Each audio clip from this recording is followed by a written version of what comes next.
Hello everybody, it's John again. You're getting me in the kitchen this time. I hope that you enjoyed Cassie's video of the Jackson County Fair that she made at her house. It looked like a pretty cool thing. One of the important parts of a county fair though is the food. There's lots of food available at a county fair. Today we're going to make a dish that you could see at a county fair. It is a very appropriate dish for the summer. It involves ingredients that you can get at the grocery store easily if you don't already have them at your house. We are going to make a strawberry rhubarb crisp. To start the crisp, we need to get the rhubarb chopped up. This is what rhubarb looks like. Let's count how many stalks there are. You can tap along. 1, 2, 3, 4, 5, 6, 7, 8, 9, 10. You don't necessarily need 10, but because these were smaller, that's how many I got. Okay, so I took our 10 stalks, or 9 of them anyway, and took with this knife, I very carefully chopped them up into little bits. And I did that like this. See how it gets small? So now all 10 stalks of the rhubarb are chopped up. I'm going to take a clear pie dish and I'm going to put the chopped up rhubarb in. Now that the rhubarb is cut, we're going to take the strawberries and cut them up just the same. So let's count how many strawberries we have. Okay, are we ready? I'm going to take this group of strawberries, I'm going to move one at a time to the other side of the cutting board and you count with me.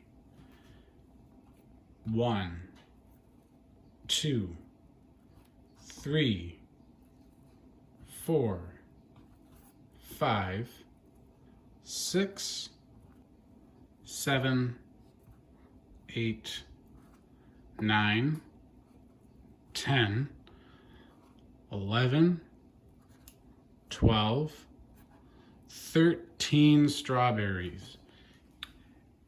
And now that they are chopped up into tiny bits, they're going to go into the dish with the rhubarb. So I'll get that started.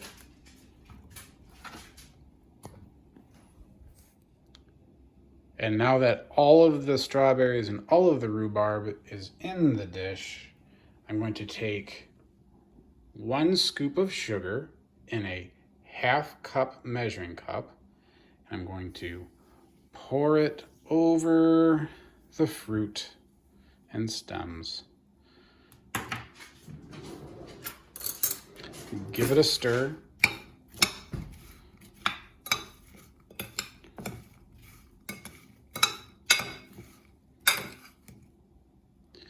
And set that aside so that it can get nice and juicy and sweet. And we'll move on to making the crust. To make the crust, you will need to get cinnamon, salt, old-fashioned oats, brown sugar, regular sugar, and flour, and a stick of butter. Let's count how many ingredients. 1, 2, 3, 4, 5, 6, 7. So you'll need to get a bowl and you'll take 1 scoop using the 1 cup measuring cup of flour, 1 scoop using the 1/2 cup measuring cup of the oats, 1 scoop of a 1/3 measuring cup of sugar, 1 scoop using the 1/3 cup of brown sugar, using a 1/2 teaspoon measuring spoon, 1 scoop of cinnamon, Using a 1/4 teaspoon, 1 scoop of salt, take a fork and mix it all together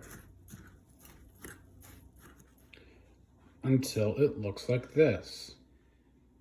So you take your butter and you put it in the microwave and you melt it until it looks like this. It's all liquid. You take that liquid, you pour it into the rest of the ingredients, and then start stirring it all together until it looks like this. You want to make sure that you mix it all up, that it's chunky and crumbly. I needed about 2 minutes of straight stirring to get it, so you might need some help. So you take the crust and you sprinkle it on top of the fruit until most of the fruit is covered. So then you go to your oven that is at 350 degrees. You very carefully open it, set it in the oven, and set a timer for 30 minutes. And you want to wait until the crust is brown and the fruit is bubbling. All right, the timer has gone off. We're gonna take a look. We can see that it's bubbling. I think it's ready to come out of the oven. Okay, we make sure that the oven is off. And we're gonna let this cool because it is very hot. But when it's cool, it'll be ready for you to eat. I can tell you, it goes really good with ice cream. So I hope you enjoy it. If you have any questions or if you would like the recipe, let me know and I will send it over to you. Thanks.